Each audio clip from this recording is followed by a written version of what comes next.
No, human nature is the same. Silver bounces back from oversold bottoms in anticipation of the gold move. The gold move happens. Then the generalist investor comes into the precious metal space. Leadership changes from gold to silver. Silver goes crazy. And towards the end of the silver move, people take it to absurd heights. They pile on. That always happens. I suspect we're going to have a real good precious metals market this cycle, likely better than the one we had in 2000 to 2010, likely better than the one that we had in 1989 to 1996. I think we're going to have a real move in precious metals, and I suspect that the blow-off top in silver will be one for the record books. Yeah, I think you have to add in a little arithmetic. When a commodity is priced in the market at a discount to the total cost to produce it, and as a consequence of that, normally viable producers are going out of business. I'm a buyer. Provided that it's a substance like oil or uranium or copper that's needed for the continued material well-being of humans. When the median operating margin in an industry worldwide is at 50%, which is to say, when guys are producing something for $25 a pound and selling it for 50 or 60, I become interested in being a seller. The cure for low prices is always low prices. The cure for high prices is always high prices. I'm almost always early on the buy side, sometimes really ludicrously early. And I'm almost always early on the sell side too. I've learned for my own sanity and frankly for my financial well-being to take a big fat slug out of the middle. I'm happy to quote Bernard Baruch, who said the only guy who always bought at bottom and sold at the top was a liar. It didn't happen. I'm certainly a living example of that. I don't think they're that smart. I've hung out with a lot of those guys for a long time. I kind of was one. Yeah. Although they think they're really smart, although they think they're really masters of the universe, they are much less smart than you think. The truth is that all this time that they allegedly were manipulating the silver market, silver was going down all by itself. The U.S. dollar was very strong in the period 1982 to 2022. And you didn't need to manipulate something that was falling all by itself. I'm not suggesting that there wasn't short-term manipulation in the market. There's short-term manipulations in all markets. Markets as large as the euro-dollar market and the U.S. Treasury market have been proven to be manipulated in the very, very, very short term. Once we began to lose control of the interest rate in 2022, surprise, surprise, the dollar weakened and gold and then silver got stronger. There will come a time when silver will be manipulated up. I remember the 1970s when the overnight raids in the silver market were long raids, not short raids. I remember that very, very, very well. The same players, I would suspect, would build very, very, very large and very long variegated futures positions and then pile into the physical market because the futures positions were leveraged so that the overnight boost in those days in the price of gold and silver would produce outsized gains in the physical market. The same technique that they used in the period 1982 to 2022 on the short side. No difference. The time will come again. Understand that the manipulators take markets in whichever way is the easiest to take it. They're completely agnostic. And when it is easier to manipulate precious metals markets up than down, that's what they'll do. When the natural direction of the markets is down, but the preponderance of punters is on the upside in futures markets, the manipulators happily fill the mooches, in their words. When it's easier to fill the mooches long, that's what they'll do. The shortage of physical silver could be prevented in the future. You may recall 1987, when the silver price shot up as a consequence of Warren Buffett announcing that he owned 20% of the world's above-ground supplies of silver. An interesting thing happened at that point in time. We didn't know how much physical silver was in India, but the price of silver doubled in U.S. dollar terms, and the Indian rupee fell by half, which coincided with either a flood or a drought, I forget which, and the need that the Indian peasantry had to sell their silver, which was up fourfold in their terms, to feed their children. All of a sudden, supply came out of nowhere. The flow of silver, which had been from Dubai to India, reversed, was from India to Dubai. And we had more silver we could shake a stick at, of course. The people who were hurt by that blamed the manipulators, but the manipulators were really the Indian peasantry. Now let's get back to the base question. The silver manipulation works like this. The futures market trades some days 100 times, some days 200 times the amount of physical silver available for good delivery. Almost all of the contracts roll off worthless or are rolled over. Those are the two things that happen. Occasionally, the markets get unbalanced and syndicates of shorts go way, way, way short the silver market, borrow physical silver, which they blow into the market, take a loss on, and cover their shorts as the physical market, the tail wags the future market dog. Remember, too, that when some newsletter writers talk about a short squeeze, that's not the way futures markets work. What happens if there's a real imbalance in futures markets and there's a failure to deliver? We saw this in the tin market 2 years ago. Is the guys who run the exchange, who, by the way, are the dealers and the banks, say, too bad, so sad. We're halting trading. We're going to set a price and we're going to cash settle. That's what happens. If you think that you're going to catch the silver banks way, way, way offside in a market that they control, I got a bridge to sell you. Now, I'm not trying to say that in the event of a silver squeeze, that the long side wouldn't make a lot of money. I shouldn't say this. It is alleged that in my youth, I constructed quite a few short squeezes on the Vancouver Stock Exchange. And it is said that I caused some short syndicates in the equities markets really, truly religious experiences. And I suspect that at some point in time, old habits die hard. When the silver market is stronger than the shorts believe, that they will get trapped. Well, they won't get trapped. They'll get squeezed. And they'll probably lose billions. But the circumstance where they'll be called in for physical metal won't happen. The exchanges will halt the market, and the exchanges will set a clearing price, and it will clear in cash. I guess philosophically, I'm sort of a classical libertarian. I don't mean Libertarian Party libertarian, that I believe in the non-aggression principle. I don't believe that I have the right to use force or fraud to prevail. I don't believe that other people have the right to use force or fraud on me either.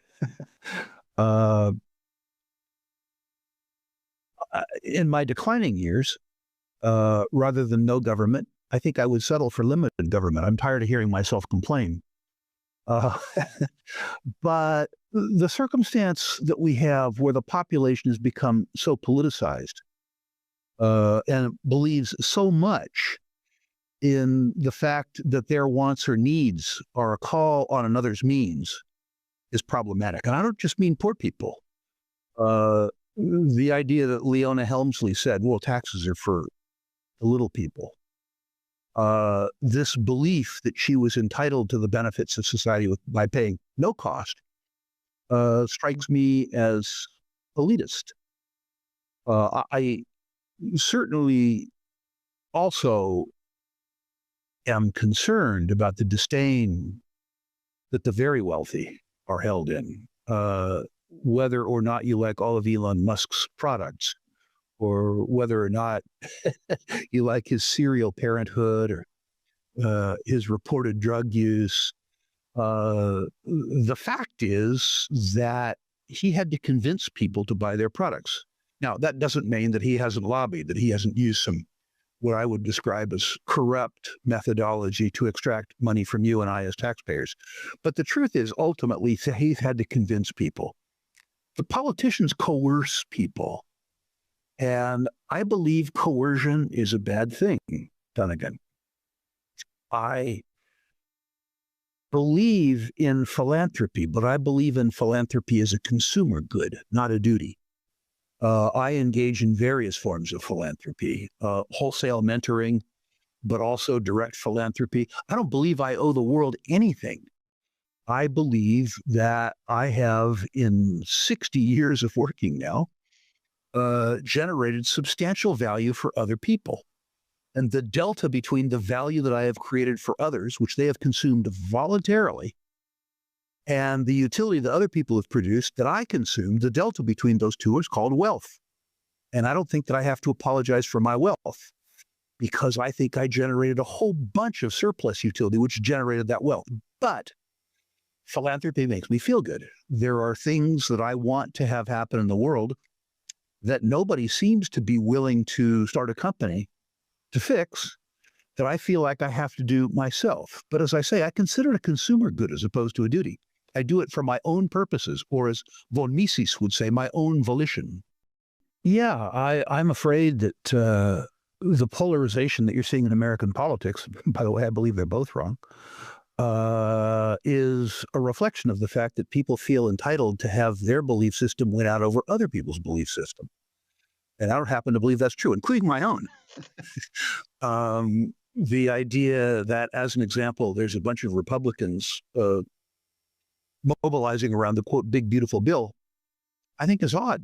I think it's social fraud. It isn't a bill that cuts spending. It isn't a bill that cuts regulation. It's a transactional bill. And the fact that there are certain groups in society who benefit from that, who think as a consequence of that, that it is good, is problematic. I have a very, very, very good friend, very smart guy, who's a pinko. You know, he doesn't acknowledge that he's a pinko, but he's a pinko, Canadian. And we were talking about some aspects of Canadian tax law that I thought were unfair because they victimized me in particular. Non-resident property taxes, speculator taxes, vacant home taxes, all that racist, xenophobic stuff they did in Vancouver. And I finally got him to admit, he said, Rick, there is a certain level of social services that I think are useful to me in maintaining my lifestyle. And I want you to pay for them. The way the political game works is that people who have organized correctly defend themselves from the system and take advantage of others. And that's what I'm doing to you. But at least he was honest enough, self-honest enough to say, yes, I'm a thief. I would rather spend your dough than mine. And that's a first step. This gentleman is salvageable, clearly. Gold and silver have once again captured the spotlight as America teeters on the edge of unprecedented financial and political instability. With Donald Trump's recent surge in polling numbers despite multiple legal challenges, and the U.S. economy walking a tightrope of inflation, rate uncertainty, and record-breaking debt levels, it has become abundantly clear that the fiat system, rooted in endless money printing and blind trust, is broken. Gold and silver are not just alternative investments anymore.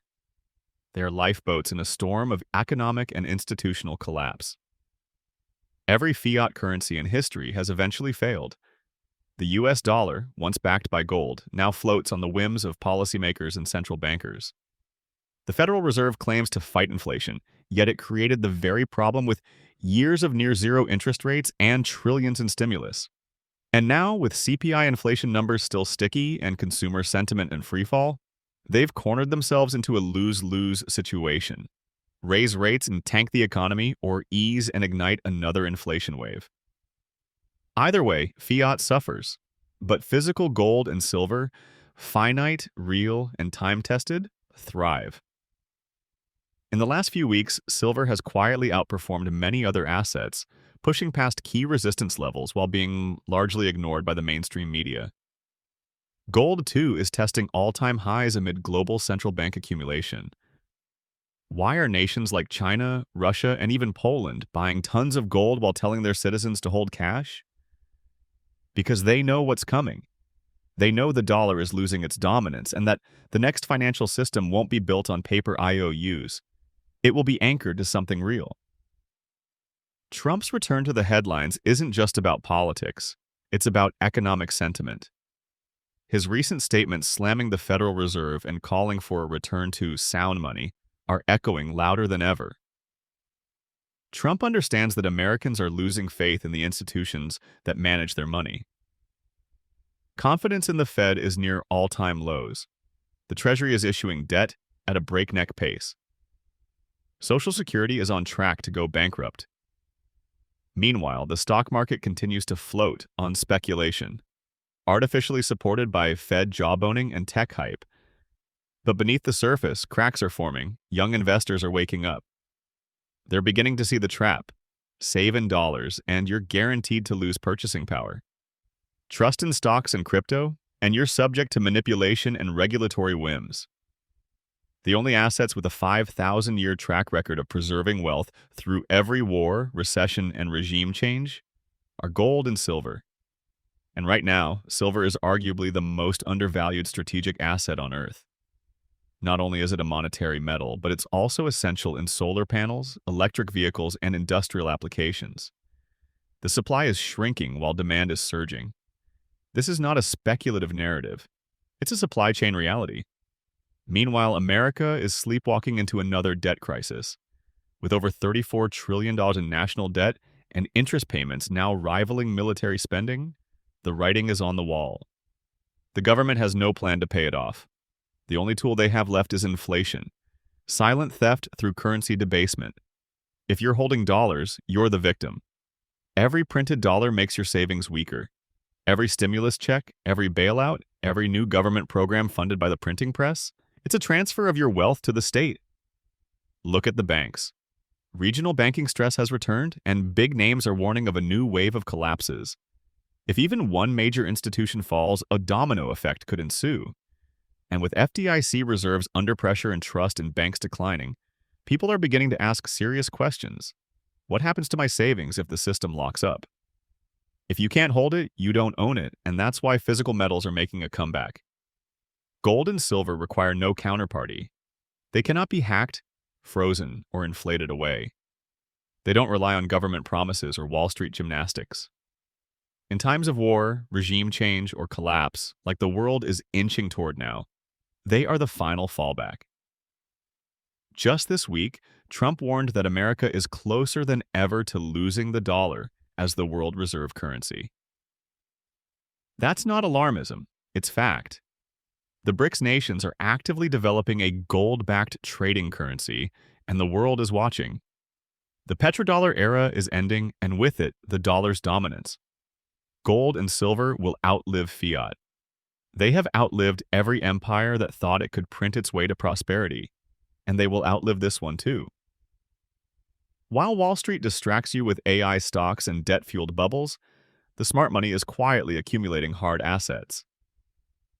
If the monetary system resets, and history shows it always does, those holding metals will have purchasing power while everyone else scrambles for crumbs.